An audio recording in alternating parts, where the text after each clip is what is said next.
বাবা, পরিণতি মানে কি? পরিণতি হলো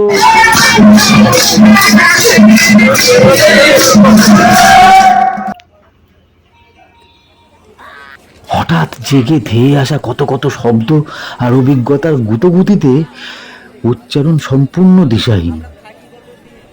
কি আশ্চর্য, এত কিছু বলতে চাইছি, তাও একটা মাত্র শব্দের উত্তরে।